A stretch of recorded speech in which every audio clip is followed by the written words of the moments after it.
새벽 안개가 서린 산사 대웅전의 종소리가 고요히 울려 퍼지고 있었습니다. 바람은 소나무 가지를 스치며 깊은 호흡처럼 흘러가고 제자들은 맑은 얼굴로 부처님 곁에 앉아 있었습니다. 그때 제자 아난다가 고개를 숙이며 물었습니다. 부처님, 어제 어떤 이가 저에게 거친 말을 퍼부었습니다. 그 말이 머릿속에서 떠나지 않아 밤새 괴로웠습니다. 왜 사람들은 남에게 상처 주는 말을 하는 것입니까? 부처님께서는 고요히 그를 바라보다 잔잔한 미소를 지으셨습니다. 아난다야, 길을 가다 개가 짖는다면 너는 어떻게 하겠느냐? 그냥 지나갑니다. 옳다. 개는 개의 본성대로 짖고 너는 너의 길을 간다. 그런데 왜 사람의 말에는 마음을 빼앗기느냐? 아난다는 대답하지 못한 채 고개를 떨구었습니다. 부처님은 손가락으로 하늘을 가리키셨습니다. 그곳에는 먹구름이 흘러가고 있었습니다. 상처를 주는 사람의 말을 보아라. 그것은 구름과 같다. 하늘을 덮는 듯하지만 본래 하늘은 더럽혀지지 않는다.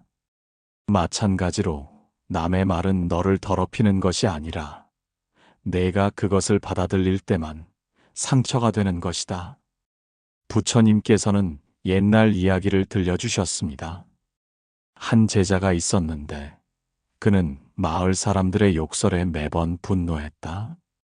그러자 나는 그에게 물었다. 누군가가 선물을 내밀었는데 내가 받지 않는다면 그 선물은 누구의 것이 되느냐? 제자가 대답하기를 주는 사람의 것입니다. 나는 말하였다. 그렇다. 욕설도 네가 받지 않으면 그 사람의 것이 된다. 부처님은 다시 아난다에게 말씀하셨습니다. 상처 주는 사람들의 마음을 깊이 들여다보아라. 그 안에는 고통이 있고 두려움이 있으며 외로움이 있다. 사람은 자신이 받은 상처만큼 남을 아프게 한다. 그들이 던지는 독화살은 사실 자신에게 꽂혀 있던 화살일 뿐이다. 아난다의 얼굴에 조금씩 깨달음이 스며들었습니다. 그러니 상처를 주는 사람을 미워하지 말고 연민으로 바라보아라. 그러나 그 곁에 억지로 머물 필요는 없다. 불길한 곳을 피하는 것이 지혜이듯 상처 주는 이와 거리를 두는 것 또한 자비로운 행위다. 부처님은 마지막으로 이렇게 정리하셨습니다. 이것이 첫 번째 지혜다. 남의 말이 너를 아프게 하는 것이 아니라 내가 그것을 붙잡을 때 상처가 된다. 그러므로 상처를 주는 이를 이해하되 그 상처를 받아들일 필요는 없다. 그것이 곧 마음을 지키는 길이다. 그날 밤 아난다는 처음으로 편안히 잠들 수 있었습니다. 원망 대신 연민이 자리 잡았기 때문이었습니다. 부처님께서 산사의 연못가에 앉아 계실 때 제자 사리불이 조심스레 다가와 절을 올리며 말했습니다. 부처님, 저는 어제 아난다께서 말씀하신 이야기를 들었습니다. 상처를 주는 사람의 마음을 이해하는 것이 첫 번째 지혜라 하셨지요. 하지만 저는 여전히 궁금합니다. 그 순간 남의 말이 내 마음에 파고드는 것을 어떻게 막을 수 있습니까? 그저 이해한다고 해서 상처가 사라지는 것은 아니기 때문입니다. 부처님께서는 잔잔히 미소 지으시며 연못을 가리키셨습니다. 사리불아, 저 연못을 보아라. 돌을 던지면 물결이 일고 흙탕물이 이는 것을 보았느냐? 예, 부처님. 작은 돌이라도 물을 흐리게 합니다. 그렇다. 그러나 만약 이 연못이 얼어 있다면 돌은 튕겨나가고 물결은 일지 않을 것이다. 마음도 그러하다. 마음이 물처럼 흔들리면 남의 말에 상처받지만 마음이 얼음처럼 단단하면 그 어떤 말도 들어올 수 없느니라. 사리불이 고개를 갸웃하며 물었습니다.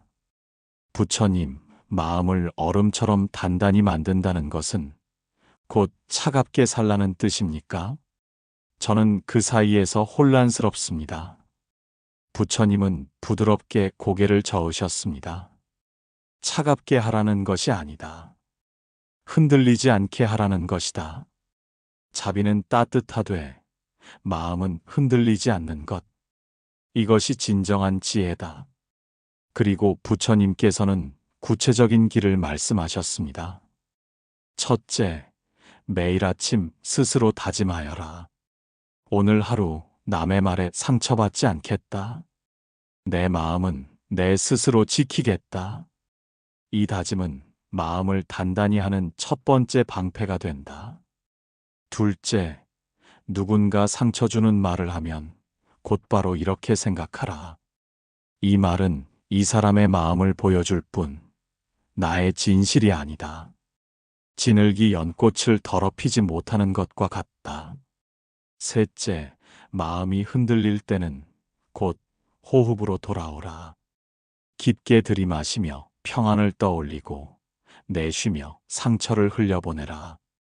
이것을 3번만 반복해도 마음은 고요해진다. 사리불은 그 말씀을 곱씹으며 고개를 끄덕였습니다. 그러나 다시 물었습니다. 부처님, 그렇다면 상처받지 않으려면 결국 자기 마음을 지켜야 한다는 말씀입니까? 그러나 저 자신조차 믿지 못할 때는 어떻게 해야 합니까? 부처님은 제자의 눈을 깊이 바라보시며 말씀하셨습니다. 내가 스스로를 사랑하지 않으면 다른 이의 말에 흔들릴 수밖에 없다. 자신을 귀하게 여기는 자는 남의 말에 쉽게 휘둘리지 않는다. 매일 아침 거울 앞에 서서 이렇게 다짐하라. 나는 존귀한 존재다. 나의 가치는 누구도 빼앗을 수 없다. 이것이 4번째 방패다. 자기를 사랑하는 자는 세상 어떤 독한 말도 쉽게 받아들이지 않는다. 잠시 침묵이 흘렀습니다. 바람이 잎새를 흔들었으나 연못의 물결은 점차 고요해졌습니다. 부처님은 그 장면을 가리키며 말씀을 이어가셨습니다. 마음은 연못과 같다. 바람이 불어도 곧 고요해지는 연못은 큰 하늘을 비출 수 있다. 그러나 늘 흔들린다면 아무것도 담지 못한다. 내 마음을 고요히 가꾸면 남의 말은 그저 스쳐 지나갈 뿐이다. 이때 다른 제자들이 하나둘 모여들었습니다. 부처님께서는 모인 이들을 둘러보시며 다시 말씀하셨습니다. 상처 주는 사람과 몸의 거리를 두는 것도 필요하다. 그러나 그것보다 더 중요한 것은 마음의 거리를 두는 것이다. 그들의 말이 내 마음에 닿지 못하게 하라. 마음속에 단단한 방패를 세우면 그 어떤 말도 너를 다치게 할 수 없다. 사리불은 그제야 미소 지으며 부처님께 절을 올렸습니다. 부처님, 이제 알겠습니다. 저의 마음을 지키는 일이야말로 남의 말에 상처받지 않는 길이군요. 오늘부터 매일 다짐하고 제 마음의 방패를 단단히 하겠습니다. 그날 이후 사리불은 부처님의 말씀을 실천했습니다. 누군가가 거친 말을 던졌지만 그의 마음은 연못 위에 잠시 떨어졌다 사라지는 물방울 같았습니다. 분노 대신 연민이 일어났고 상처 대신 평안이 자리했습니다. 부처님은 제자들을 향해 이렇게 덧붙이셨습니다. 오늘을 사는 이들도 같다. 가까운 가족이나 동료라 하더라도 끊임없이 상처를 주는 말과 행동을 반복한다면 그 곁을 떠나 마음을 지키는 것이 지혜다. 직장에서 모욕과 비난을 일삼는 사람과는 필요 이상의 관계를 맺지 말아야 한다. 친구라 부르며 다가와도 늘 너를 깎아내리고 이용하려 든다면 그 인연은 지켜야 할 인연이 아니다. 거리를 둔다 해서 미워하는 것이 아니라 내 마음을 보호하고 상대가 더 큰 허물을 짓지 않게 막는 것이다. 이것이야말로 오늘을 사는 이들에게 꼭 필요한 자비로운 지혜다. 부처님께서 제자들과 함께 숲길을 걸으시던 어느 날이었습니다. 바람은 잔잔히 불어 나무 잎새를 흔들고 햇살은 숲 사이로 비쳐 길 위에 고요한 빛의 무늬를 만들었습니다. 그 길에서 제자 목련이 조심스레 다가와 말씀드렸습니다. 부처님, 저는 상처를 주는 사람들을 피하려 노력했지만 여전히 제 마음 속에는 남은 흔적이 있습니다. 그 상처가 제 안에서 불씨처럼 타오르며 때로는 분노로, 때로는 슬픔으로 변합니다. 저는 그 상처를 어떻게 다루어야 합니까? 부처님께서는 걸음을 멈추고 길가에 핀 연꽃을 가리키셨습니다. 목련아, 저 연꽃을 보아라. 진흙탕 속에서 자라났지만 그 꽃잎은 더없이 맑고 향기롭다. 진흙은 꽃을 더럽히지 않고 오히려 영양이 되어 아름다운 꽃을 피우게 한다. 마찬가지로 사람의 상처 또한 그대로 두면 독이 되지만 그것을 지혜로 바꾸면 약이 되어 삶을 빛나게 한다. 목련이 고개를 끄덕이며 물었습니다. 그렇다면 부처님, 상처를 지혜로 바꾸는 방법은 무엇입니까? 부처님께서 말씀하셨습니다. 첫째, 상처를 받았을 때 스스로에게 물어라. 이 경험이 나에게 무엇을 가르쳐 주려 하는가? 상처 속에는 늘 배움이 숨어 있다. 너를 비난한 말이 사실이 아니라고 해도 그것을 통해 너는 인내를 배울 수 있고 자만을 버릴 수 있으며 마음의 근육을 단련할 수 있다. 부처님은 잠시 발걸음을 멈추시고 한 무리의 벌들이 연꽃에 모여드는 모습을 바라보셨습니다. 둘째, 상처는 거울이다. 남의 말에 특별히 마음이 흔들릴 때는 그 말 속에 내가 외면해온 나의 모습이 담겨 있기도 하다. 만약 누군가 너는 게으르다라고 했을 때 이유 없이 분노가 일어난다면 어쩌면 너 스스로도 그 가능성을 알고 있었기 때문이다. 상처는 고통스럽지만 동시에 자기 성찰의 문이 되기도 한다. 목련은 깊이 생각에 잠겼습니다. 그렇다면 상처는 단순히 고통이 아니라 나를 돌아보게 하는 기회이기도 하군요. 부처님께서 고개를 끄덕이셨습니다. 그렇다. 셋째, 상처를 주는 사람을 연민으로 바라보아라. 그들이 내뱉는 거친 말과 행동은 사실 그들 마음속 깊은 고통의 소리다. 행복한 이는 남을 해치지 않는다. 상처를 준 사람을 미워하기보다 그가 왜 그렇게 되었는지를 보아라. 그 순간 분노는 사라지고 자비가 일어난다. 부처님께서는 이어서 옛 이야기를 들려주셨습니다. 옛날 어떤 마을에 늘 사람들을 헐뜯고 욕하던 이가 있었다. 사람들은 그를 멀리했지만 한 노승은 그를 향해 늘 연민의 눈길을 보냈다. 제자들이 그 이유를 묻자 노승은 이렇게 대답하였다. 그는 어릴 적 부모에게 버려져 늘 배고픔과 외로움 속에 살았다. 지금 그의 거친 말은 어린 시절 울음의 다른 이름일 뿐이다. 내가 어찌 그를 미워하겠느냐? 이처럼 상처를 주는 사람을 이해하는 순간 미움은 연민으로 바뀐다. 목련은 부처님의 말씀을 들으며 눈시울이 붉어졌습니다. 부처님, 저는 이제 알겠습니다. 제가 받은 상처를 붙들고 있을 것이 아니라 그것을 통해 자비를 배우고 더 단단해져야 한다는 것을요.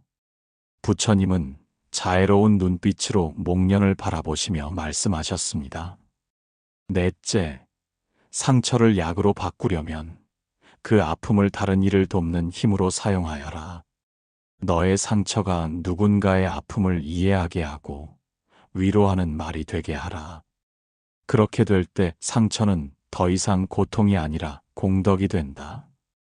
잠시 고요가 흐른 뒤 부처님은 다시 말씀하셨습니다. 그러나 잊지 말라. 상처를 배움의 기회로 삼는 것과 상처를 계속 주는 사람 곁에 머무는 것은 다른 일이다. 독사를 연구하기 위해 독사와 함께 사는 것은 어리석은 일이다. 지혜로운 이는 배우되 지혜롭게 거리를 둔다. 목련은 고개를 깊이 숙이며 답했습니다. 부처님, 이제 제 마음이 훨씬 가벼워졌습니다. 저는 제 상처를 원망하지 않고 그것을 연꽃처럼 피워내겠습니다. 부처님은 조용히 미소를 지으셨습니다. 좋다, 목련아. 이것이 세 번째 지혜다. 상처를 도구로 남기지 않고 약으로 삼아 너를 더욱 깊고 넓은 사람으로 만드는 것이다. 그리고 부처님은 제자들에게 덧붙이셨습니다. 오늘을 사는 이들도 같다. 어떤 이는 직장에서 모욕을 당하고 또 어떤 이는 가까운 가족에게 거친 말을 듣는다. 그때마다 마음은 상처를 입지만 그 상처를 붙들고 원망만 한다면 삶은 더욱 무거워질 뿐이다. 그러나 그 아픔을 자비로 바꾸면 같은 고통을 겪는 사람을 이해하고 위로할 수 있는 힘이 된다. 직장에서 받은 상처가 더 나은 리더십의 밑거름이 되고 가정에서의 아픔이 더 큰 이해심으로 바뀌는 것이다. 그러므로 상처는 결코 헛된 것이 아니다. 지혜롭게 다룰 때 그것은 삶을 빛나게 하는 귀한 자양분이 된다. 그날 저녁 제자들은 부처님의 말씀을 곱씹으며 각자의 상처를 떠올렸습니다. 신기하게도 그 상처가 더 이상 무겁게만 느껴지지 않았습니다. 오히려 그 속에 숨어있던 배움과 연민을 발견하며 마음은 조금씩 평안에 가까워졌습니다. 부처님께서 산사의 저녁 마당에 앉아 계실 때였습니다. 하늘은 붉게 물들어가고 새들은 둥지로 돌아가며 고요 속에 잔잔한 종소리만 울려 퍼지고 있었습니다. 그때 제자 가섭이 조심스럽게 다가와 합장하고 말했습니다. 부처님, 저는 이제 상처를 주는 사람들을 이해하고 그들로부터 배움을 얻는 법도 알게 되었습니다. 하지만 여전히 마음속에 원망이 남아 있습니다. 머리로는 용서해야 한다고 알지만 가슴은 그렇지 못합니다. 저는 이 마음을 어떻게 다스려야 합니까? 부처님께서 가섭을 바라보며 부드러운 미소를 지으셨습니다. 가섭아, 용서란 억지로 되는 것이 아니다.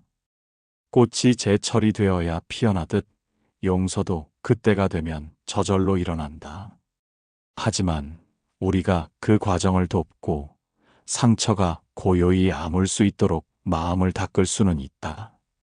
가섭은 눈빛을 반짝이며 물었습니다.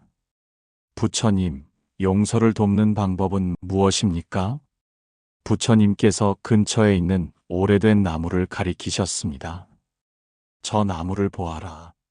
누군가 도끼로 껍질을 베어냈지만 시간이 지나면서 그 위로 새로운 껍질이 자라났다.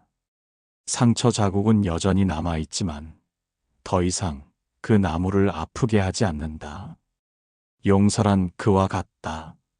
상처를 지워버리는 것이 아니라 상처와 더불어 평화롭게 살아가는 길이다. 가섭은 나무의 상처 자국을 바라보며 조용히 고개를 끄덕였습니다. 부처님께서 말씀을 이으셨습니다. 첫째, 용서는 상대방을 위한 것이 아님을 알아라. 그것은 곧 내 자신을 위한 것이다. 원망을 붙들고 사는 것은 뜨거운 숯을 움켜쥐는 것과 같다. 결국 화상을 입는 이는 상대가 아니라 바로 너다. 둘째, 용서는 잘못된 행동을 정당화하는 것이 아니다. 그들의 말과 행위가 옳다고 인정하는 것이 아니라 그 잘못된 행동이 더 이상 내 마음을 지배하지 못하도록 놓아주는 것이다. 셋째, 상처를 준 사람을 한 인간으로 보아라. 그들도 누군가의 자식이고 누군가에게는 소중한 이다. 그들도 사랑받고 싶고 행복하고 싶어 하지만 방법을 알지 못할 뿐이다. 그 무지를 이해하면 미움이 아닌 연민이 일어난다. 부처님께서는 제자들에게 옛 이야기를 들려주셨습니다. 옛날 한 마을에 거칠게 남을 괴롭히는 사내가 있었다. 사람들은 모두 그를 증오했지만 한 스님은 늘 그를 위해 기도했다. 제자들이 이유를 묻자 스님은 이렇게 말했다. 그는 어린 시절 학대 속에 자라나 단 한 번도 따뜻한 손길을 받아본 적이 없다. 그가 남을 괴롭히는 것은 스스로의 아픔을 표현하는 방식일 뿐이다. 그러니 나는 그를 미워하지 않는다. 이처럼 상처를 주는 사람은 사실 가장 큰 상처를 지닌 사람이다. 가섭의 눈가에 눈물이 고였습니다. 부처님, 그렇다면 제가 그들을 불쌍히 여긴다면 용서가 자연스럽게 이루어진다는 말씀이군요. 부처님께서 조용히 고개를 끄덕이셨습니다. 그렇다. 연민이 일어나면 원망은 힘을 잃는다. 그 순간 용서는 강요가 아니라 자연스러운 흐름이 된다. 부처님은 제자들에게 구체적인 수행을 일러주셨습니다. 매일 밤 잠자리에 들기 전 눈을 감고 내게 상처를 준 사람의 얼굴을 떠올려라. 그리고 마음속으로 이렇게 말하라. 그대도 행복하기를. 그대의 고통이 풀리기를. 그대의 마음이 평안을 얻기를. 처음에는 입술로만 하게 될 것이다. 그러나 날마다 반복하면 어느 순간 진심이 된다. 그때 내 마음에서 원망이 떠나가고 고요가 찾아오리라. 가섭은 잠시 생각하다가 다시 물었습니다. 부처님, 마냥 용서한다고 해서 그들과 다시 가까워져야 합니까? 부처님께서는 엄숙한 표정으로 대답하셨습니다. 아니다. 용서와 재접촉은 별개의 문제다. 독사를 용서할 수는 있으나 독사와 함께 살아야 한다는 뜻은 아니다. 지혜로운 이는 해로운 사람으로부터 거리를 둔다. 그러나 그 거리는 미움이 아니라 지혜에서 비롯되어야 한다. 제자들은 모두 깊이 고개를 끄덕였습니다. 부처님은 다시 한번 강조하셨습니다. 용서란 상대를 풀어주는 것이 아니라 내 마음의 사슬을 끊는 것이다. 그것은 가장 큰 자비이자 가장 큰 자유다. 그리고 부처님은 제자들을 향해 이렇게 덧붙이셨습니다. 오늘을 사는 이들도 다르지 않다. 어떤 이는 가족 안에서 늘 희생하지만 정작 감사는 돌아오지 않아 마음의 원망이 쌓인다. 어떤 이는 직장에서 모욕을 당하고 그 기억이 수년 동안 마음을 괴롭힌다. 또 어떤 이는 친구에게 배신을 당하고 그 상처를 평생 품고 살아간다. 그러나 원망을 붙드는 한 고통은 사라지지 않는다. 용서란 상대를 위한 것이 아니라 바로 너의 평안을 위한 것이다. 미움과 원망의 짐을 내려놓을 때 비로소 너는 자유로워진다. 그날 밤 가섭은 부처님의 가르침을 마음에 새기고 처음으로 마음이 한결 가벼워짐을 느꼈습니다. 아직 완전한 용서는 아니었지만 원망이 점차 희미해지는 것을 느끼며 그는 눈을 감았습니다. 그리고 마음속으로 이렇게 되뇌었습니다. 그도 행복하기를, 나 또한 평안하기를. 산사의 아침이 고요히 밝아올 무렵 제자들이 모두 법당에 모였습니다. 지난 며칠 동안 부처님께 배운 가르침을 마음에 새긴 그들은 여전히 풀리지 않은 마지막 물음을 품고 있었습니다. 먼저 안한다가 조심스럽게 입을 열었습니다. 부처님, 우리는 상처를 주는 이들의 마음을 이해하는 법을 배우고 상처에 흔들리지 않는 방패를 세우는 법도 알았습니다. 또한 그 상처를 지혜로 바꾸고 용서를 통해 평안을 얻는 길도 배웠습니다. 그러나 여전히 의문이 있습니다. 상처받지 않고 살아가는 완전한 자유. 그것은 정말 가능한 것입니까? 부처님께서는 잠시 눈을 감으시고 깊은 호흡을 하신 뒤 말씀하셨습니다. 아난다야, 완전한 자유란 상처받지 않는 것이 아니라 상처에 얽매이지 않는 것이다. 하늘을 보아라. 구름이 아무리 몰려와도 하늘은 본래 더럽혀지지 않는다. 바람이 지나가면 다시 맑아지지 않느냐? 마음도 그러하다. 고통은 스쳐 지나가지만 본래의 마음은 더럽혀지지 않는다. 사리불이 고개를 들어 묻습니다. 부처님, 그렇다면 우리는 어떻게 상처에 머물지 않을 수 있습니까? 부처님은 연못가에 앉으시며 작은 돌을 집어들어 연못 위에 던지셨습니다. 돌이 떨어지자 물결이 퍼져나갔지만 이내 고요히 가라앉았습니다. 이 돌을 보아라. 잠시 파문이 일어나도 연못은 결국 본래의 고요를 되찾는다. 상처 또한 이와 같다. 순간의 아픔은 파문이지만 그 파문에 집착하지 않으면 곧 마음은 제자리를 찾는다. 자유란 바로 그 자리를 기억하는 것이다. 제자들의 눈빛이 진지해졌습니다. 그때 부처님은 옛날의 한 이야기를 들려주셨습니다. 옛날 한 나그네가 길을 가다 욕설을 들었다.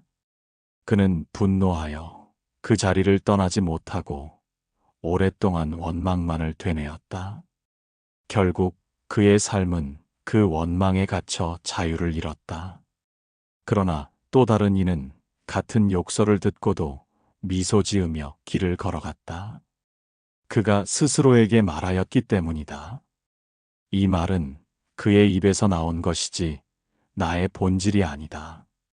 이처럼 자유로운 이는 상처를 받되 상처에 얽매이지 않는다. 목련이 손을 모으며 물었습니다. 부처님, 그 자유를 얻으려면 무엇을 실천해야 합니까? 부처님께서 차분히 말씀을 이어가셨습니다. 첫째, 모든 것은 변한다는 진리를 새겨라. 상처도 변하고 아픔도 변한다. 영원한 고통은 없다. 이 또한 지나가리라는 마음을 품어라. 둘째, 상처를 나와 동일시하지 말라. 나는 상처 그 자체다가 아니라 나는 상처를 경험하는 존재다라고 알아라. 그러면 너의 본래 마음은 언제나 자유롭다. 셋째, 상처 속에서도 감사할 것을 찾아라. 그 경험이 너를 단단하게 만들고 더 큰 연민을 배우게 할 수도 있지 않느냐? 제자들은 고개를 끄덕이며 가슴 깊이 새겼습니다. 부처님은 다시 제자들을 향해 물으셨습니다. 너희는 혹시 남을 미워하며 살아본 적이 있느냐? 제자들이 고개를 떨구었습니다. 부처님은 부드럽게 말씀하셨습니다. 누군가를 미워하는 순간 너희는 그 사람의 포로가 된다. 그러나 그들의 행복을 기원하는 순간 너희는 자유로워진다. 미움은 족쇄요, 자비는 열쇠이다. 부처님은 마지막 당부로 이렇게 말씀하셨습니다. 매일 밤 잠들기 전 스스로를 돌아보아라. 오늘 내가 누군가에게 상처를 주지는 않았는가?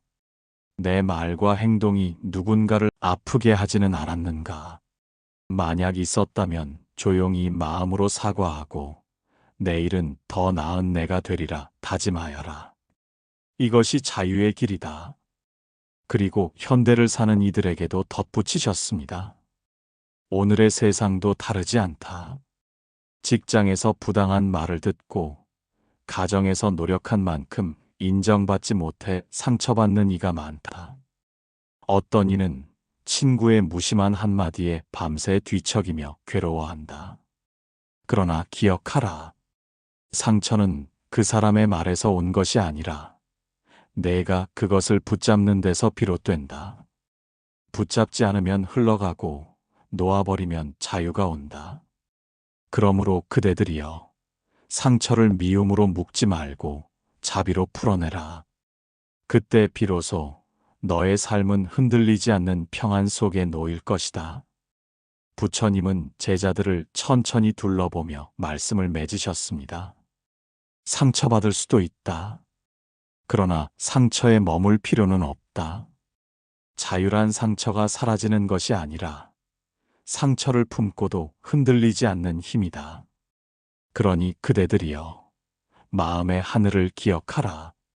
구름은 잠시 머물 뿐 하늘은 언제나 푸르다. 제자들은 모두 합장하며 깊이 머리 숙였습니다. 그들의 마음에는 이제 원망이 아닌 평안, 미움이 아닌 연민이 자리 잡았습니다. 그리고 각자는 스승의 가르침을 따라 자유로운 삶을 향한 발걸음을 내딛었습니다. 여러분, 우리는 상처를 피할 수 없지만 그 상처에 머물지 않을 수는 있습니다. 미움은 족쇄가 되고 자비는 열쇠가 됩니다. 여러분의 삶이 자유롭고 평안하기를 기원합니다. 오늘의 이야기가 마음에 울림이 있으셨다면 구독과 좋아요로 함께 해주십시오. 그 작은 마음이 더 많은 이에게 평안의 씨앗이 될 것입니다.